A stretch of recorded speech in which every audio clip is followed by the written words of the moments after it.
அனைவருக்கும் வணக்கம். இன்றைக்கி நம்ம பார்க்க போகிறது கத்திரிக்காய் முருங்கைக்காய் கருவாட்டு குழம்பு. இது வந்து கிராமத்து முறை குழம்புங்க. இது ரொம்பவே டேஸ்ட்டாக இருக்கும். இந்த வீடியோ பார்த்துட்டு உங்களுக்கு பிடிச்சிருந்ததுன்னா என்னுடைய சேனலை ப்ளீஸ் லைக் பண்ணுங்கள், ஷேர் பண்ணுங்கள், சப்ஸ்கிரைப் பண்ணுங்கள். நீங்கள் கொடுக்குற லைக் அண்ட் ஷேர் சப்ஸ்கிரைப் கண்டிப்பாக என்னை லைஃப்பை லீட் பண்ண ரொம்பவே ஹெல்ப்பாக இருக்கும். ஒரு கடாயை வைங்க, 1 டேபிள் ஸ்பூன் ஆயில், 20 சின்ன வெங்காயம், 12 பல் பூண்டு, ஒரு கொத்து கருவேப்பிலை சேர்த்துட்டு அடுப்பை சிம்மில் வச்சுட்டு நல்லா வதக்கி விட்டுருங்க. இதில் ஒரு 3 தக்காளி சேர்த்துடலாம். சேர்த்துட்டு அதையும் நல்லா வதக்கி விட்டுருங்க. இதில் 2 டேபிள் ஸ்பூன் குழம்புத்தூள் சேர்க்குறோம்.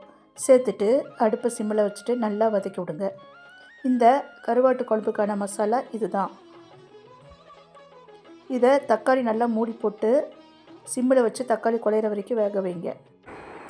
நல்லா மூடி போட்டு தக்காளி குழையிற வரைக்கும் வெயிட் பண்ணலாம். அப்போ தான் குழம்பு டேஸ்ட்டாக இருக்கும். இப்போது தக்காளி நல்லா குழஞ்சிருச்சு. ஆஃப் பண்ணிடலாம். பண்ணிவிட்டு அரைச்சி எடுத்துகிட்டு வந்துடலாம். மிக்சர் ஜாருக்கு மாற்றி நல்லா ஒரு ஃபைன் பேஸ்ட்டாக அரைச்சி எடுத்துகிட்டு வந்துடலாம்.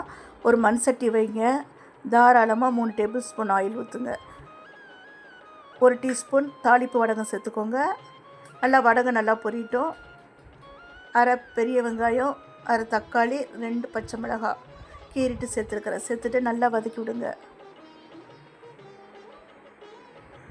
நல்லா வதங்கினதுக்கப்புறம் இதில் 4 கத்திரிக்காய், 2 முருங்கைக்காய் சேர்த்துடலாம். சேர்த்துட்டு அதையும் நல்லாவே வதக்கி விடுங்க. கொஞ்சமாக கருவேப்பிலை சேர்த்துடலாம். சேர்த்துட்டு நல்லா வதக்கி விடுங்க. கத்திரிக்காய் முருங்காயும் ஒரு 5 நிமிஷம் இந்த ஆயிலே நல்லா வதங்கணும்.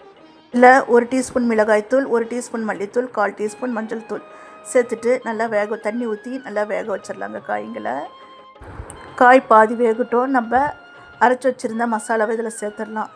சேர்த்துட்டு சின்ன லெமன் சைஸ் புளியை கரைச்சி இந்த மசாலா கலவையோடையே சேர்த்துடலாம். மிக்ஸி ஜார் அலசி தண்ணி ஊற்றிடலாம். தண்ணியோட அளவுன்னு பார்த்திங்கனாக்கா 2 கப் தண்ணி சேர்த்துக்கலாம் போதும். நம்ம இதில் தேங்காய் சேர்க்கல. உங்களுக்கு விருப்பப்பட்டால் தேங்காய் சேர்த்துக்கோங்க. இதுக்கு தேவையான அளவுக்கு உப்பு சேர்த்தாச்சு. சேர்த்துட்டு மூடி போட்டு லோ டு மீடியம் ஃப்ளேமில் நல்லா கொதிக்கிட்டோம். வெயிட் பண்ணலாம். கொதிக்கிட்டு இந்த பக்கம் ஒரு கடாய் வைங்க. 2 டீஸ்பூன் எண்ணெய், 100 கிராம் கருவாடு, அரை டீஸ்பூன் மிளகாய்த்தூள், 1/4 டீஸ்பூன் மஞ்சள் தூள் சேர்த்துட்டு கருவாட்டை நல்லா வதக்கி விடுங்க. இது நெத்திலி கருவாடு நான் ஃபஸ்ட்டே க்ளீன் பண்ணி வச்சுருக்கிறேன். நல்லா வதக்கி விடுங்க கருவாடு. இதில் அரை வெக்காடு வந்துடணும். வறுத்து வச்ச கருவாடு எடுத்து நீங்கள் இப்போது குழம்புல சேர்த்துருங்க.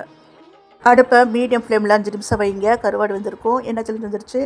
ஆஃப் பண்ணிடலாம். இவ்வளோ தான். சூப்பரான கருவாட்டு குழம்பு தயார். நன்றி, வணக்கம்.